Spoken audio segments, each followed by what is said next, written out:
Les glucides. Quel est le rôle des glucides? Tout simplement, ils fournissent une source rapidement disponible d'énergie et de chaleur. Le glucose est la source d'énergie de notre cerveau. C'est pour cela que lorsque l'on fait une hypoglycémie, que le taux de glucose dans notre sang est trop bas, on se trouve mal. Ils sont stockés sous forme de glycogène dans notre foie et dans nos muscles. C'est notre énergie de réserve prioritaire. On trouve des sucres simples, comme le glucose, des sucres doubles comme le saccharose, le morceau de sucre que nous consommons dans notre café, et des sucres composés, les amidons, qui ont des chaînes très longues. On parle en général de sucre rapide et de sucre lent. Cette notion a été maintenant remplacée par les termes index glycémique élevé et index glycémique bas. Qu'est-ce que cela veut dire? L'index glycémique est le potentiel d'un aliment à faire monter le taux de sucre dans le sang, la glycémie. En fait, un sucre rapide est une petite molécule, comme le glucose, qui est rapidement digérée et passe très vite dans le sang. La glycémie monte immédiatement après sa consommation, son index glycémique est élevé. Un sucre est appelé lent quand sa molécule est plus longue. Elle met du temps à être découpée dans l'estomac en petites molécules de glucose, qui sont distribuées progressivement et pénètrent petit à petit dans le sang. La glycémie monte progressivement et peu. L'index glycémique est bas. Les aliments sont ainsi classés en fonction de leur index glycémique. Ce qu'il faut absolument éviter, c'est consommer un aliment d'index glycémique élevé tout seul quand on a l'estomac vide. En effet, si on consomme par exemple un café, un thé sucré, un sirop de sucre ou un jus de fruits, alors qu'on est à jeun, le taux de sucre dans le sang va monter brutalement, c'est l'hyperglycémie. Notre métabolisme ne peut pas supporter une hyperglycémie. Il réagit immédiatement, le pancréas sécrète une hormone, l'insuline, dont le rôle est de ramener la glycémie à la normale. Comment cela fonctionne? L'insuline va prendre le sucre excédentaire et l'éliminer.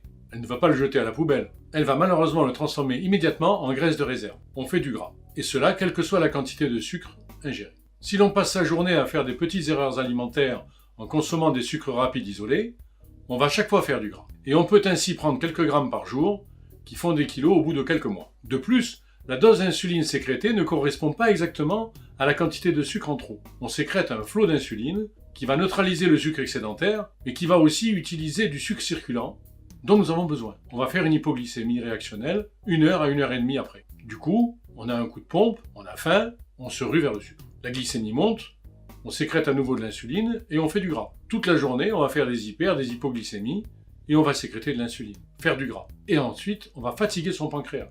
Et au bout d'un certain temps, le pancréas nous dit stop. Il se met en grève et c'est comme ça que l'on devient diabétique. Conclusion, ne jamais consommer un sucre d'index glycémique élevé quand on a l'estomac vide. Les seuls moments où l'on peut en consommer, c'est pendant un effort d'endurance, en commençant dès les premières minutes d'effort, jamais avant. Et après l'effort, pendant les 2 heures qui suivent, pour récupérer nos réserves d'énergie. Une notion à connaître, quand on parle d'index glycémique, c'est une valeur absolue. Un sucre rapide, quand il est consommé en même temps que des protéines, du gras ou des fibres, va devenir un sucre lent.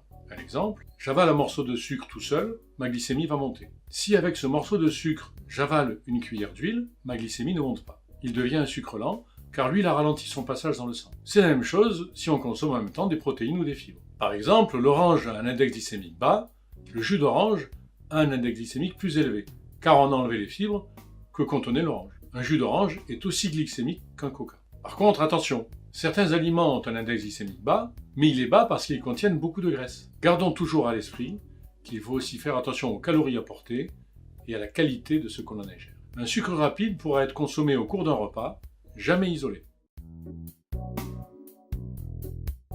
Ce qu'il faut retenir, il faut absolument éviter de consommer un aliment d'index glycémique élevé, c'est-à-dire supérieur à 50, tout seul, quand on a l'estomac vide.